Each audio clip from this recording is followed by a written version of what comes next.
Otep à tous, bien-aimés frères et sœurs. La France ne peut pas dévaluer le franc CFA en Afrique centrale et en Afrique de l'Ouest et même aux Comores. La dévaluation du franc CFA est inévitable. Vous comprenez ce que je dis? La dévaluation du franc CFA est inévitable. Et je dis encore une fois de plus que pour moi, c'est la meilleure des choses que la France peut faire pour nous rendre service, pour réveiller les populations africaines, afin que ceux-ci puissent faire pression à leur gouvernement, à leur pouvoir en place, afin qu'ils puissent sortir de cette jungle. C'est depuis 1984 que le plus grand économiste du XXe siècle, je dis bien du XXe siècle, Tindiam Poemi, je crois, qui est celui qui a écrit Monnaie, servitude et liberté, qui a été tué par l'armée française, assassiné par l'armée française, comme d'habitude. Tous les cerveaux, la crème, eux, ils se permettent de les massacrer, le 27 décembre 1984. Ce monsieur a travaillé aux Nations Unies, il a démissionné des Nations Unies quand il a, notamment au FMI, quand il a compris que le système, l'Afrique ne peut pas se développer. Il est mort pour nous. Je reprends. Attendez. Je reprends pour bien comprendre. En fait, il est mort pour nous. Il a sacrifié sa vie pour nous. Il a été assassiné à cause de nous. Parce qu'il voulait qu'on puisse s'en sortir et qu'il avait compris, lui, le premier, que avec ce putain de chiffon de merde qu'on appelle CFA, on ne peut jamais se développer. C'est un instrument de politique étrangère française. C'est avec ça que la France freine, piétine, écrase le développement de l'Afrique, de tout un continent. Avec le franc CFA là. Les pays africains apportent à la France près de 500 milliards d'euros, de dollars. 500 milliards de dollars chaque année. Donc, nous avons, c'est comme une, comment dirais-je, une pyramide. Vous avez, et ça c'est une pyramide d'un autre genre. Les populations africaines dans la zone francophone, la zone franc, pas francophone, la zone franc, ont sur leur tête leurs dirigeants, les chefs d'État et tout. Donc nous, on est en train de se balader là, chacun de nous là, est en train de se balader avec le poids de ses dirigeants. Mais c'est pas trop lourd, parce que ce sont nos parents. Nos dirigeants ont sur leur tête là, la France et l'Union européenne. Parce que ce qui s'est passé, c'est quoi? C'est qu'à un moment donné, quand les Français, les pays de l'Union européenne ont créé l'euro, les Français ont dit que nous devrons partir avec nos esclaves. C'est-à-dire nous autres, quoi, là, à travers le franc CFA. Nous devrons continuer à les martyriser. Les autres qui disent non.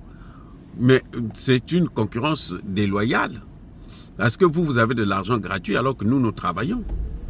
Et la France s'est engagée à partager les bénéfices du franc CFA, une bonne partie, avec ces pays-là, notamment les dirigeants.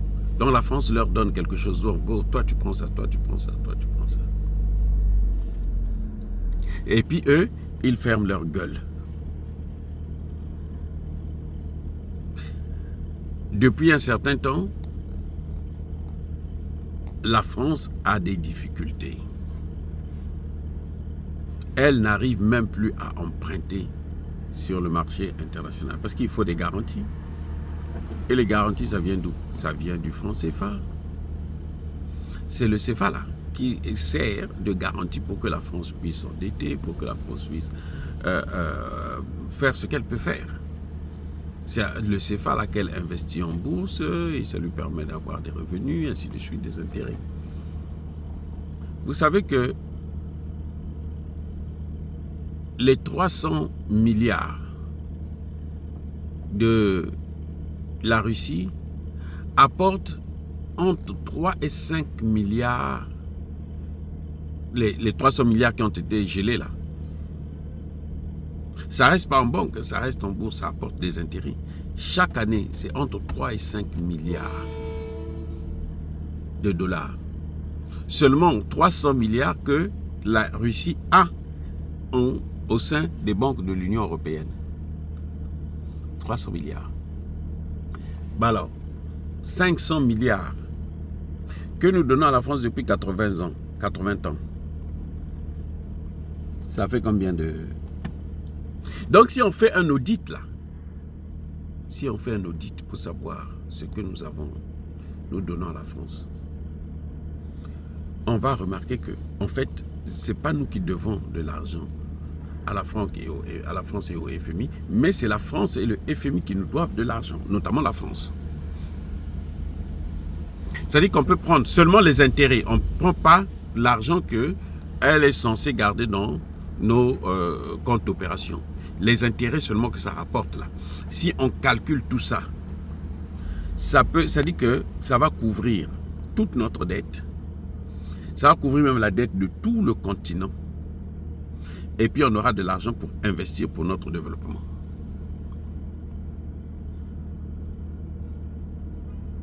Eh oui, c'est ça le problème. Quand ce grand économiste Tidjane Pouemi avait rédigé cet ouvrage, ça dit que c'était une bombe à l'époque. Et les Français se sont dit, on ne peut pas laisser faire ça, parce que si les Africains prennent conscience, nous on est foutus. C'est pour ça qu'on l'a liquidé. Et quiconque osait même en parler, ne serait-ce qu'à l'université ou au lycée et autres, était neutralisé, purement et simplement. Donc aujourd'hui, la France, pour qu'elle puisse en sortir un peu, pour qu'elle puisse essayer de lever la tête et souffler un peu, il faut qu'elle dévalue, parce que quand elle dévalue, automatiquement, notre dette se multiplie par 2 et elle achète nos matières premières 2 fois moins cher encore. C'est déjà gratuit, c'est déjà bradé. Et là, elle va prendre ça pour un franc symbolique. Voilà ce qui est en train de se passer. C'est pour ça que ne soyez pas surpris d'apprendre que la France a dévalué. En ce moment, elle a des difficultés. Mais attendez.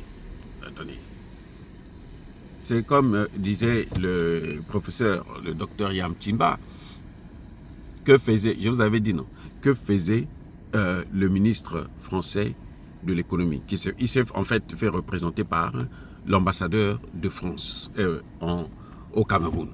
Que faisait un ambassadeur, là où il y a la réunion des chefs d'État? Que fait l'ambassadeur? Quel est son rôle? Dites-moi, son rôle c'est lequel? C'est la question que le docteur Yam Timba a posée.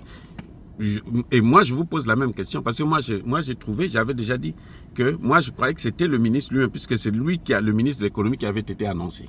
Mais à la dernière minute, il s'est fait représenter par son ambassadeur. Alors, que faisait l'ambassadeur? Ou que pourrait faire le ministre? Ou encore, que faisait le FMI? Vous savez ce que les Français demandent aux pays africains de l'Afrique centrale? On leur demande de, de signer des accords avec le FMI d'ici le mois de mars. Et le FMI a des conditionnalités. On signe des accords et puis vous nous donnez le pétrole, vous le bradez déjà. Telle matière première que vous avez dans tel pays, c'est maintenant pour nous. C'est ça que le FMI fait. C'est comme ça que le FMI a privatisé toutes les entreprises que comment dirais, les pères de nos nations embryonnaires avaient créé.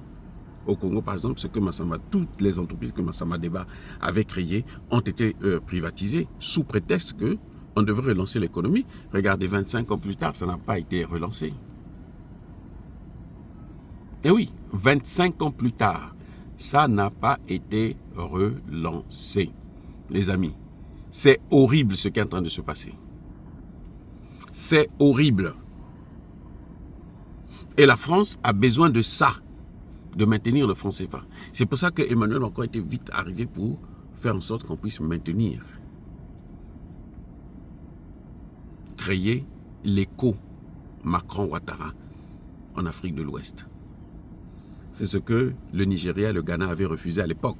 Mais Tinubu, qui est déjà corrompu là, je pense que lui, il acceptera ça facilement. Et ça ne va pas arranger les choses. Au contraire. Donc voilà, bien aimés frères et sœurs, le CFA va être dévalué. Ils vont commencer probablement par l'Afrique centrale, mais pour terminer par l'Afrique de l'Ouest et puis les Comores. Ils vont tout dévaluer. Sinon, la France sera asphyxiée complètement.